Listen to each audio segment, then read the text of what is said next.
Hi everyone, welcome to ಸಿರಿ ಸಿಹಿ vibes YouTube channel. ಇವತ್ತು ನನ್ನ ಹಸ್ಬೆಂಡು ಸಡನ್ನಾಗಿ ಕಾಲ್ ಮಾಡಿಬಿಟ್ಟು ಸರ್ಪ್ರೈಸಾಗಿ ಇವತ್ತು ಡಿನ್ನರ್ಗೆ ಔಟ್ಸೈಡ್ ಹೋಗೋಣ ಫ್ಯಾಮಿಲಿ ಎಲ್ಲ ಅಂತ ಹೇಳಿದರು. ಹಾಗಾಗಿ ನಾವೆಲ್ಲ ಹೊರಗಡೆ ಡಿನ್ನರ್ಗೆ ಅಂತ ಬಂದಿದ್ವಿ. ಆ್ಯಂಡ್ ಇದು ಸಡನ್ ಪ್ಲ್ಯಾನ್ ಆಗಿರೋದ್ರಿಂದ ನಾವು ಎಲ್ಲಿ ಹೋಗ್ತಾ ಇದ್ದೀವಿ ಅಂತ ನಮಗೆ ಗೊತ್ತಿರಲಿಲ್ಲ. ಆ್ಯಂಡ್ ವೆಜ್ಜು ಹೋಗ್ಬೇಕಾ ಅಥವಾ ನಾನ್ ವೆಜ್ ಊಟಕ್ಕೆ ಹೋಗಬೇಕಾ ಅಂತ ಕೂಡ ಐಡಿಯಾ ಇರಲಿಲ್ಲ. ಬಟ್ ಆಲ್ಮೋಸ್ಟ್ ಮನೆಯಲ್ಲಿ ಯಾರೂ ಕೂಡ ವೆಜ್ನ ಇಷ್ಟಪಡ್ತಾ ಇರಲಿಲ್ಲ. ಹಾಗಾಗಿ ನಾನ್ ವೆಜ್ಗೆ ಹೋಗೋಣ ಅಂತ ಹೇಳಿಬಿಟ್ಟು ನಿಯರ್ ಬೈ ಇರುವಂತಹ ಹೊಸಕೋಟೆ ನಾಟಿ ಸ್ಟೈಲ್ ಬಿರಿಯಾನಿ ಶಾಪ್ಗೆ ಹೋಗಿದ್ವಿ. ಫ್ಯಾಮಿಲಿ ಎಲ್ಲ ಒಟ್ಟಿಗೆ ಈ ಥರ ಔಟ್ಸೈಡ್ ಹೋಗೋದು ನನಗೆ ತುಂಬಾ ಇಷ್ಟ.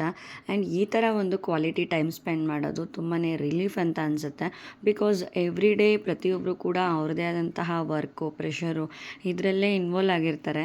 ಬಟ್ ಅಟ್ಲೀಸ್ಟ್ ವೀಕೆಂಡಲ್ಲಿ ಫ್ಯಾಮಿಲಿ ಜೊತೆ ಈ ಥರ ಕುತ್ಕೊಂಡು ಕ್ವಾಲಿಟಿ ಟೈಮ್ನ ಸ್ಪೆಂಡ್ ಮಾಡೋದ್ರಿಂದ ನಿಜವಾಗ್ಲೂ ಸಖತ್ತು ಸ್ಟ್ರೆಸ್ ಫ್ರೀ ಅಂತ ಅನಿಸುತ್ತೆ. ಆ್ಯಂಡ್ ಈ ಥರ ಫ್ಯಾಮಿಲಿ ಜೊತೆ ಟೈಮ್ ಸ್ಪೆಂಡ್ ಮಾಡೋದ್ರಿಂದ ಫ್ಯಾಮಿಲಿ ಜೊತೆ ಆ ಒಂದು ಬಾಂಡ್ ಅನ್ನೋದು ತುಂಬಾ ಸ್ಟ್ರಾಂಗ್ ಆಗುತ್ತೆ. ಟೈಮ್ ಅನ್ನೋದು ತುಂಬ ಬೇಗನೆ ಕಳೆದೋಗುತ್ತೆ. ಆದರೆ ಆ ಒಂದು ಟೈಮಲ್ಲಿ ನಾವು ಕಳೆದಂತಹ ಕ್ಷಣಗಳು ಮಾತ್ರ ಜೀವನ ಪರ್ಯಂತ ಮೆಮೊರಿಯಬಲ್ ಆಗಿರುತ್ತೆ. ಆ್ಯಂಡ್ ನನ್ನ ಒಂದು ವಿಡಿಯೋ ಮೂಲಕ ಆ ಒಂದು ಮೆಮೊರೀಸ್ಗಳನ್ನು ಕಲೆಕ್ಟ್ ಮಾಡಬೇಕು. ಆ್ಯಂಡ್ ಅದನ್ನೆಲ್ಲ ನನ್ನ ಲೈಫ್ ಲಾಂಗ್ ಮೆಮೊರಿಯಬಲ್ ಆಗಿ ಒಂದು ಆಲ್ಬಮ್ನ ಕ್ರಿಯೇಟ್ ಮಾಡಬೇಕು ಅನ್ನೋದೇ ನನ್ನ ಒಂದು ಇಂಟೆನ್ಷನ್. ಆ್ಯಂಡ್ ಸಿರಿಗೆ ಸಿಹಿಗೆ ಇಬ್ರಿಗೂ ಕೂಡ ಮೊಸರು ಅಂದರೆ ತುಂಬಾ ಇಷ್ಟ. ಸೊ ನಾವೆಲ್ಲೇ ಹೋದರೂ ಕೂಡ ಅಲ್ಲಿರೋಂಥ ಕರ್ಡ್ ಫುಲ್ ಖಾಲಿ ಮಾಡ್ತಾರೆ. ಸೊ ಇಲ್ಲೂ ಕೂಡ ಅಷ್ಟೇ, ಆ ಬಿರಿಯಾನಿ ಜೊತೆ ಕೊಟ್ಟಿರೋಂತಹ ಮೊಸರು ಬಜ್ಜಿ ಫುಲ್ ಖಾಲಿ ಮಾಡಿಬಿಟ್ರು ಇಬ್ಬರು ಕೂಡ. ಮಕ್ಕಳನ್ನ ಹೊರಗಡೆ ಕರ್ಕೊಂಡು ಹೋಗೋದು ಅಷ್ಟೇ ಟ್ರಬಲ್ ಕೂಡ ಇರುತ್ತೆ. ಬಿಕಾಸ್ ಅವರು ಮನೆಯಲ್ಲಿ ಇದ್ದಷ್ಟು ಕಂಫರ್ಟಾಗಿರೋದಿಲ್ಲ ಔಟ್ಸೈಡು. ಆ್ಯಂಡ್ ನಮಗೂ ಕೂಡ ಕಂಫರ್ಟಬಲಾಗಿ ಊಟ ಮಾಡೋದಕ್ಕೂ ಆಗೋದಿಲ್ಲ. ಸೈಡ್ ಹೋದಾಗ ವೀಡಿಯೋ ಕ್ಯಾಪ್ಚರ್ ಮಾಡೋದು ಕೂಡ ಅಷ್ಟೇ ಕಷ್ಟ ಇರುತ್ತೆ. ಬಿಕಾಸ್ ಕಂಫರ್ಟಬಲಾಗಿ ಕುತ್ಕೊಂಡು ನಾವು ಕೂಡ ಊಟ ಮಾಡೋದಕ್ಕಾಗಲ್ಲ. ಸೊ ವೀಡಿಯೋ ಕ್ಯಾಪ್ಚರ್ ಮಾಡ್ಕೊಳ್ಳೋದು, ಸೊ ಇದರಲ್ಲೇ ಇನ್ವಾಲ್ವ್ ಆಗಿಬಿಡ್ತೀವಿ. ಆ್ಯಂಡ್ ಫ್ಯಾಮಿಲಿ ಸಪೋರ್ಟ್ ಇದ್ದರೆ ತುಂಬಾ ಈಸಿ ಅಂತ ಅನಿಸುತ್ತೆ. ಬಿಕಾಸ್ ಫ್ಯಾಮಿಲಿ ಎಲ್ಲ ಸಪೋರ್ಟ್ ಮಾಡಿಬಿಟ್ಟು ನಮಗೆ ವೀಡಿಯೋ ಕ್ಯಾಪ್ಚರ್ ಮಾಡಿಕೊಟ್ರೆ ಸೊ ಅದು ಕೂಡ ತುಂಬಾ ಹ್ಯಾಪಿ ಅಂತ ಅನಿಸುತ್ತೆ. ನಾನು ಹೊರಗಡೆ ಹೋದಾಗ ವೀಡಿಯೋಸ್ ಮಾಡ್ತೀನಿ, ಹಾಗೆ ಫೋಟೋಸ್ ತೊಗೊಳ್ತೀನಿ. ಅದನ್ನು ಯಾಕೆ ಅಂತ ಕೇಳುವಂಥ ನನ್ನ ಹಸ್ಬೆಂಡ್ ಅಲ್ಲ, ಅವರು ಇನ್ನಷ್ಟು ವೀಡಿಯೋಸ್ಗಳನ್ನ ಚೆನ್ನಾಗಿ ತಗೋ ಆ್ಯಂಡ್ ಫೋಟೋಸ್ನ ತಗೋ ಅಂತ ಹೇಳುವಂಥ ಹಸ್ಬೆಂಡು.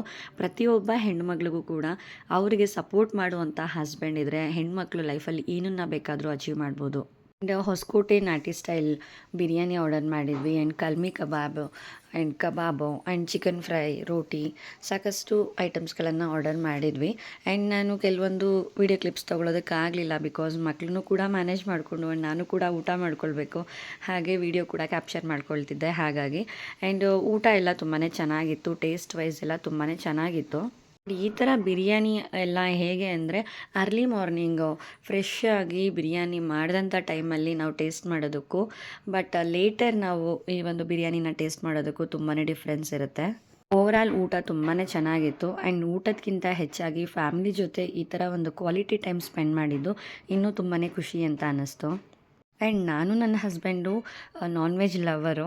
ಸೊ ಎಲ್ಲೇ ಹೋದರೂ ಕೂಡ ನಾನ್ ವೆಜ್ನೇ ಪ್ರಿಫರ್ ಮಾಡ್ತೀವಿ. ಹಾಗೆ ಡಿಫ್ರೆಂಟ್ ಸ್ಟೈಲ್ ಆಫ್ ಬಿರಿಯಾನಿಗಳನ್ನು ಹಾಗೆ ನಾನ್ ವೆಜ್ ಐಟಮ್ಸ್ಗಳನ್ನು ಟೇಸ್ಟ್ ಮಾಡೋದು ಅಂದರೆ ನನಗೂ ನನ್ನ ಹಸ್ಬೆಂಡ್ ಇಬ್ರಿಗೂ ಕೂಡ ತುಂಬಾ ಇಷ್ಟ.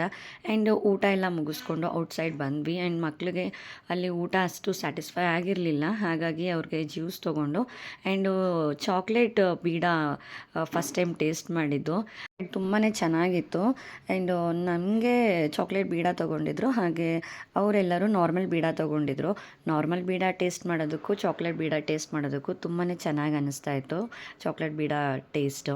ಆದಷ್ಟು ಮಂತ್ಲಿ ಒನ್ಸ್ ಆದರೂ ಪ್ರತಿಯೊಬ್ಬರು ಕೂಡ ಅವರ ಒಂದು ಫ್ಯಾಮಿಲಿ ಜೊತೆ ಈ ಥರ ಔಟ್ಸೈಡ್ ಕರ್ಕೊಂಡೋಗಿ ಏನಾದರೂ ಒಂದು ಸ್ನ್ಯಾಕ್ಸೋ ಅಥವಾ ಲಂಚೋ ಡಿನ್ನರ್ಗೋ ಹೋಗೋದ್ರಿಂದ ಅವರ ಒಂದು ಫ್ಯಾಮಿಲಿ ಜೊತೆ ಇರುವಂತಹ ಬಾಂಡಿಂಗ್ ಇನ್ನಷ್ಟು ಸ್ಟ್ರಾಂಗ್ ಆಗುತ್ತೆ. And thank you so much for watching my video.